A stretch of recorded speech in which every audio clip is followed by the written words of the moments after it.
So Gareth Southgate has released England's 33-man provisional squad ahead of Euro 2024, and in today's video I'm going to be reacting to that and breaking the squad down and seeing which 7 players will miss out by the time the summer does come around. If you do go on to enjoy today's video, please make sure to drop a like on there for me. If you could try and hit 100 likes on today's video, that would be massively appreciated. Subscribe if you're new as well. We're now on the road to 9,000 subscribers, so please make sure you are subscribed if you haven't already, with that post notification bell on. It's free to do so and it does massively help out. Get your thoughts on as well down in the comment section down below. Do you agree or disagree with the majority of Southgate's selections? And let me know down below what would your starting 11 be for that opening game when the Euros does officially come around. Now this video is a little bit of a tester as well to see if there is enough interest really in Euro 2024 content. So obviously if you do go on to enjoy, make sure to like, comment and subscribe, all that good stuff. Let's waste no further time though and get straight into it. So the 33 players then which Gareth Southgate has selected, I have now put into an Excel spreadsheet here. We're going to go through them all. We've got a key, as you can see. If they're in dark green, they're a player who I certainly expect to start. If they're in light if they're in light green, sorry, I expect them to be on the plane. They might get the odd substitute appearance, but they'll certainly be in the squad. If they're in yellow, they should be fine, but I don't think it would be much of a surprise if they were to miss out.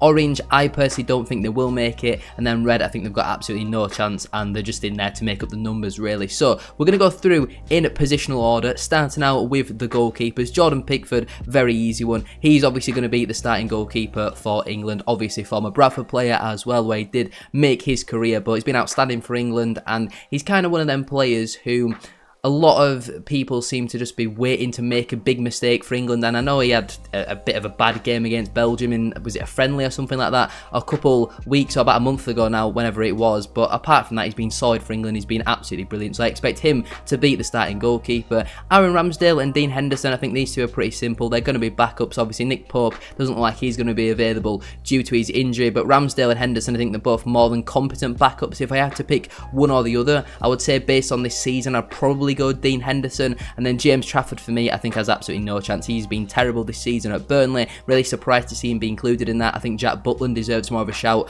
over James Trafford. I think maybe in 4 to 6 years time at some of the tournaments further down the line, James Trafford might have more of a chance, but as of right now I don't really see him in any type of contention to make it into this squad. So I personally think Pickford will be starting, Henderson probably number 2, Ramsdale number 3, and James Trafford, he has absolutely no chance. Moving over then to the right backs. Now obviously Gareth Southgate likes to play back 3 traditionally, but this is my squad and I would probably play a 4-2-3-1. I think that's how you get the best players in there, because while we struggle to defend quite a lot because our better players are in the attacking positions, why would you not play a formation with more attacking players in there? But over to the right backs, Kyle Walker, I think for me, very similar to Jordan Pickford, has to be a starter. Yes, he's kind of coming over his peak now, but he's still a very good player, and his pace, he's one of the few players who can really hold it down against Kylian Mbappe, and for me personally, absolutely should be on that plane and should be starting if he is fit. Ezri Konsa is a very interesting one, because if it's me personally, I'm putting Ezri Konsa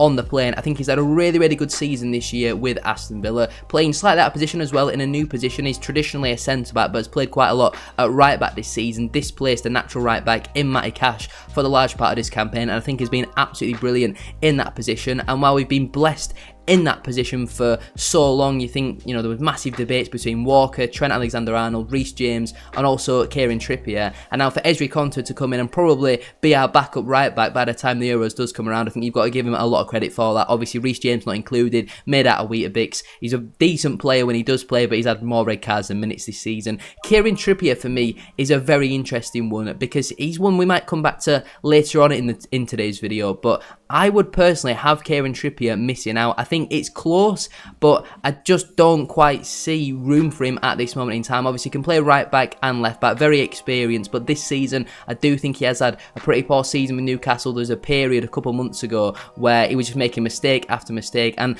don't get me wrong, he's been a brilliant servant for England over the years, but I now think we're kind of moving on past players like Kieran Trippier, and I just think there is better available to select. We need 7 players to be missing out. I think Kieran Trippier, while he is a little bit versatile, can play at either side and obviously quite reliable. He has had a little bit of a poor season this year with Newcastle, so for me personally, I think he should miss out. Moving on then to the centre-back suggestions. Now again, if you're playing a back three, you might take an extra centre-back, but you've got the versatility of Kyle Walker and Joe Gomez, who I've got them both down to play at full-back, but they can play in a back three, definitely. So on the right centre-back side then, John Stones, obviously an absolute starter, one of the best centre-halves in the world. I'm really surprised about his lack of game time really at Manchester City towards the back end of the season, but it's big credit goes to like Ruben Diaz, Manuel Akanji, even Nathan Ake as well, and obviously Gavardio's been brilliant at left back. But John Stones, whenever he plays for England, absolutely brilliant, definitely the best centre back that we have, so absolutely it should be starting. The rest of them are very interesting. I think it's quite easy for me to say Lewis Dunk shouldn't have any chance. I think out of them 6 there that he's named,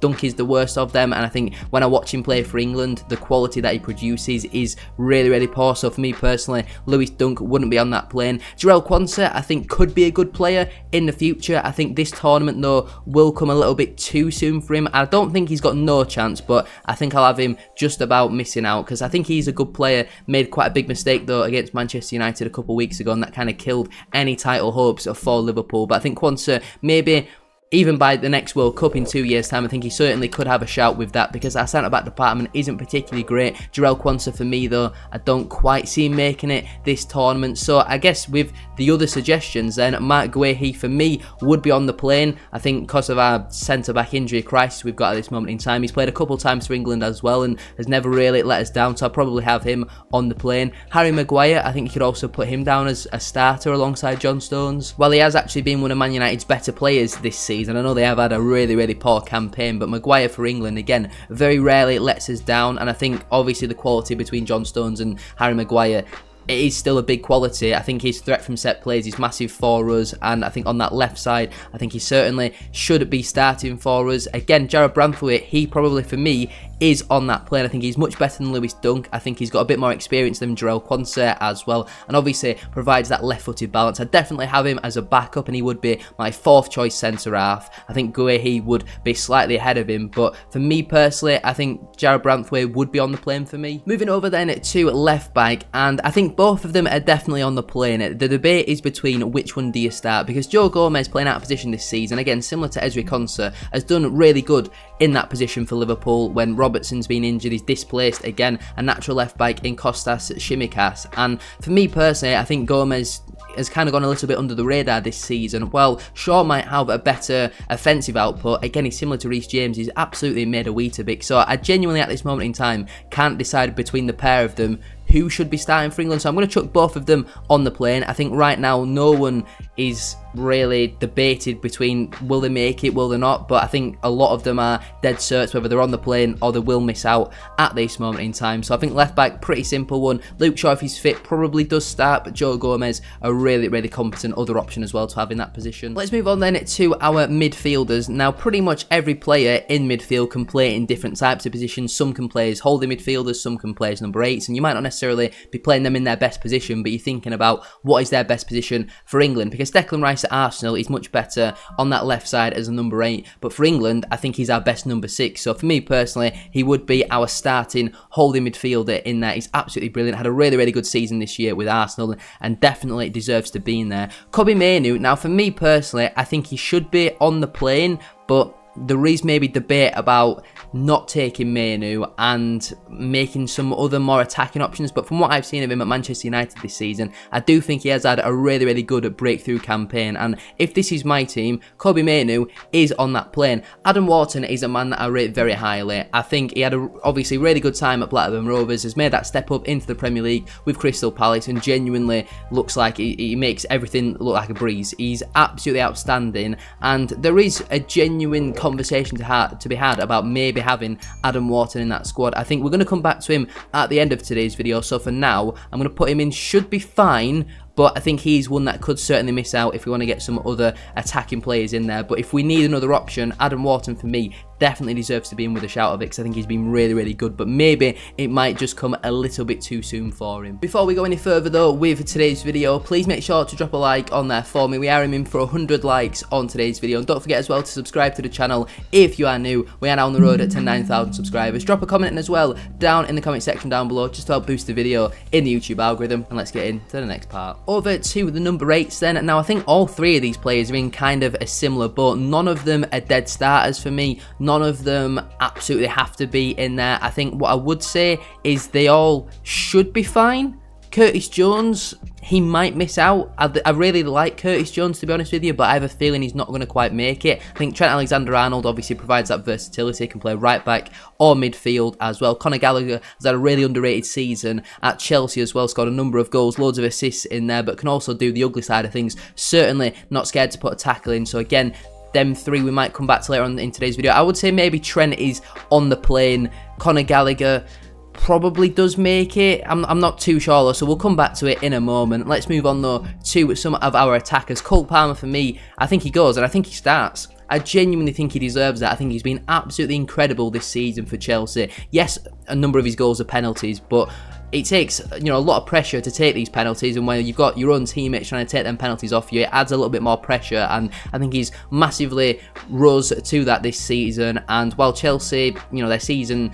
in their terms of where they finished in the end wasn't particularly great, he had a really, really good individual season, and I think for me personally, he deserves to be starting. I don't care whether it's on the right, in the middle. Cole Palmer has to be in this side, and he absolutely does deserve that. Bukayo Saka, for me, I don't think has been as good. I've just realised I spelt his name wrong there, but he hasn't been as good this season as what he has been over the previous couple of years. You know, a lot of his goals have been penalties, and obviously there's the famous Saka limp, and while for England I do think he has been pretty consistent since missing that penalty against Italy, I think he obviously he's going to be on the plane, but for me personally, as of right now, based on how both players' full seasons were at their club football, I think Palmer does deserve to start over Bukayo Saka. Jarrod Bowen, again, has had a really good season with West Ham, has played striker for the large part as well, but I just think with some of the other attacking quality that we've got there, I do think he's just not going to quite make it this time around. And maybe if he was playing for a bigger club, and you could say big club bias, because Bowen has probably had a better individual season than Bukayo Saka, but in terms of talent and who you want playing for England, I think Saka is the better player for England. I don't think Jarrod Bowen has really produced much for England so far, so I think for me personally, he does just about miss out. Let's move on then to our attacking midfielders. Jude Bellingham, for me, absolutely has to be in there, has to start, and I don't want to see him partnered next to Declan Rice just to try and get more attacking players. Jude Bellingham has to be playing as basically a second striker to support Harry Kane. He's far too good to be playing deeper than that, and for me personally, absolutely has to start. I would say Eze has more of a chance than Maddison. I am a big Eberechi Eze fan, and while I think James Maddison had a really good first half of the campaign, towards the back end of the season, obviously he had the odd injury or two, but faded out, and Eze ended the season absolutely brilliantly. And you want to be coming into tournaments with players who are on form, and for me, Eberechi Eze absolutely deserves it. The way that the Crystal Palace manager, I can't remember his name off the top of my head, but has turned Palace around. He's got Mateta bagging goals for fun. He's getting the best out of Eze and Elise. Eze, for me, just deserve to be on that plane. James Maddison, again, probably one we'll come back to later on in today's video. We'll put him in should be fine for now, but he's one who could definitely miss out, and I think that's crazy to say because James Maddison is a very good player, but I don't think he's better than Eze or Bellingham. Moving on then over to the left wingers. Phil Foden, for me, I think he goes and he has to start. Ended the season absolutely brilliantly with Manchester City, won another league title as well. I think, what, is he only 22, 23 in his trophy cabinet already? He's absolutely incredible. Phil Foden has to go, has to start. I don't think he's ever really produced it in an England shirt like what he has done at Manchester City, so fingers crossed this can be the tournament for him. I genuinely don't really know what the best position is for Phil Foden. Obviously, Foden can play anywhere in that front three. Palmer can play on the right or in the middle. Bellingham, you would say, probably does play down the middle. But Jack Grealish and Anthony Gordon are very interesting ones because Grealish, again, statistically hasn't had a great season with Manchester City. And while he was at Aston Villa, I would genuinely go as far to say he was top 5 players in the world at that time. Since he's gone to Manchester City, I think Pep Guardiola has kind of ruined that attacking flair. In all honesty, I think Grealish was a really good player. Now he's just kind of a Pep system player for me, and I'm not going to lie to you, I think Jack Grealish probably would miss out. I don't think he's produced it on a consistent enough basis for this season for Manchester City. Has had his injury problems, and I do think Anthony Gordon has a better shout of being in that squad compared to Jack Grealish. And you might think I'm crazy for saying that, but I think Gordon has had a really, really good individual season. There was a period where Newcastle were massively struggling with injuries, and Gordon was only one of their few main stars who were fit and available, and he was still producing while Newcastle were going through that poor run of form. So for me personally, I think Gordon has more of a chance than Jack Grealish. I think the strikers are pretty obvious. Harry Kane is obviously going to go and he's going to start. He's been absolutely incredible this season for Bayern Munich. Somehow though they didn't win a trophy. Ollie Watkins for me definitely has to be on that plane, and I think Ivan Toney should be fine as well. Gareth Southgate normally only takes 2 strikers, but I think for this tournament we will take 3. Obviously it was originally a 23-man squad that has though now been increased to a 26-man squad. So as of right now I have Trafford, Dunk, Quansah, Trippier, Boughan and Grealish missing out.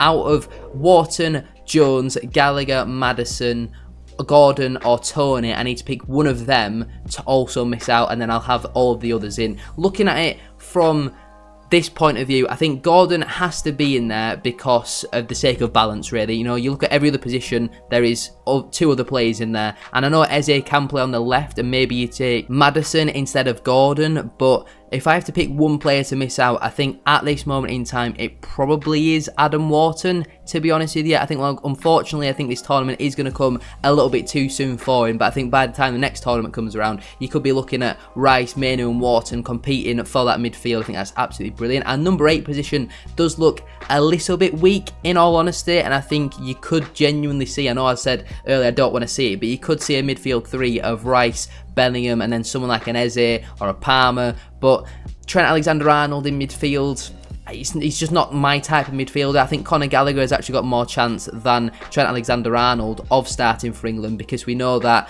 obviously Gareth Southgate liked to play Calvin Phillips alongside Declan Rice at the last tournament. But from what I've seen, I think this is a pretty fair balance of the squad. I think it is a fair assessment. I'm sure there is going to be some people who do disagree with that. Obviously, me saying that Eze deserves to be in there over James Maddison, controversial, I know, but I just think Eze has been absolutely brilliant this season, and Maddison has tailed off towards the end. But there we have it then. There is my reaction to Gareth Southgate's 33-man provisional squad ahead of Euro 2024. Let me know your thoughts down in the comment section down below. Do you agree or disagree with the players who I have selected to be selected for the tournament, and also those who I think should stay at home? I think on the whole, I'm fairly happy with that squad. I think it's very well balanced. You could maybe argue you take a Trippier over someone like a James Maddison and you have a bit more defensive cover. I think, again, if you're going to play a back 3, you probably do that, but I want to see as many attacking players available as possible, and this is what I would personally do. So if you have enjoyed watching today's video, please make sure to drop a like on there for me. If you could try and hit 100 likes. As I said at the start of today's video, that would be massively appreciated. Subscribe if you are new as well. We're now on the road to 9,000 subscribers, so please make sure you are subscribed. If you haven't already, with that post notification bell on, it's free to do so, and it does massively help out. Get your thoughts in as well down in the comment section down below. Thank you all very much for watching today's video. Have a great rest of your day, and I'll see you very soon for another one. Peace.